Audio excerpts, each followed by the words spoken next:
Баршаңызға сәлем, менің каналыма қош келдіңіздер. Бүгін сіздерге бір ғана жұмыртқамен жасалатын, дәмі ерекше керемет осындай үлпілдек болып шығатын оладьидің рецептімен бөлісетін боламын.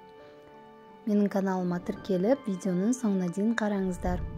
Осындай іші толықтай піседі, таңғы асқа балапандарыңызға жасап берсеңіздер, дәмді әрі тойымды болады.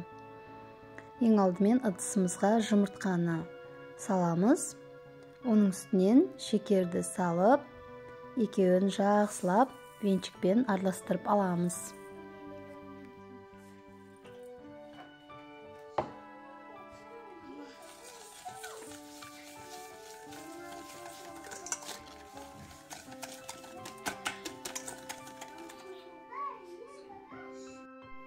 Содан соң айранымызды қосып аламыз.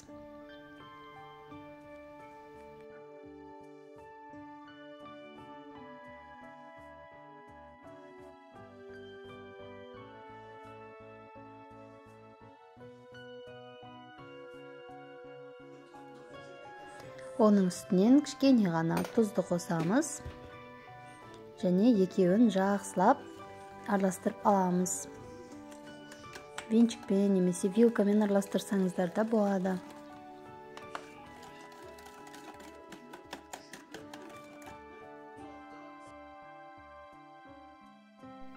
Енді ұнымызға разрыхительді қосып, електен өткізіп саламыз.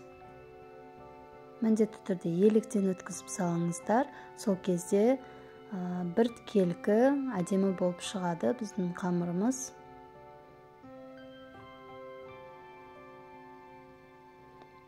Осылай екі бөліп саламыз. Бірінші бөлігін салып араластырып алдым мен. Енді екінші бөлігін салып аламыз, електен өткізіп. Оны да осылай араластырып аламыз венчикпен. Жақсылап араластырып алыңыздар. Бір келкі масса болғанша.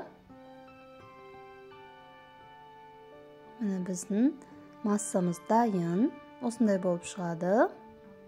Егер қатты сұйық болып жатса, тағы да кішкене ұн қосып жіберіңіздер. Егер қатты қою болып жатса, кішкене айран қоссаңыздар болады. Міне енді табаны орташа отта қыздырамыз. Қатты қыздырып жібермеңіздер. Егер қатты қыздырып тұрған болса, тез қызарып пісіп қалады да, іші піспей қалуы мүмкін. Сондықтан орташа отқа қоямыз. Осылай оладьилерді қасықпен салып шығамыз. Өзіңіз қалаған формада салып аласыз.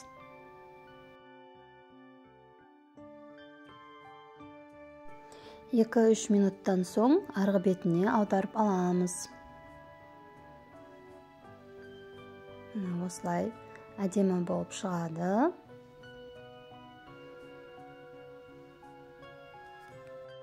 Екінші беті тезірек піседі, шамамен 1 минуттай піседі, 1 минутта піседі. Содан кейін оладьилерді қағаз сүлгіге, салфеткаға түсіріп аламыз. Өйткені майы қағазға сіңу үшін. Міне біздің оладьилеріміз дайын болды. Өте дәмді, тойымды, таңғы асқа өте керемет. Балдарыңызға жасап көріңіздер. Видеоны соңына дейін қарағандарыңызға рахмет.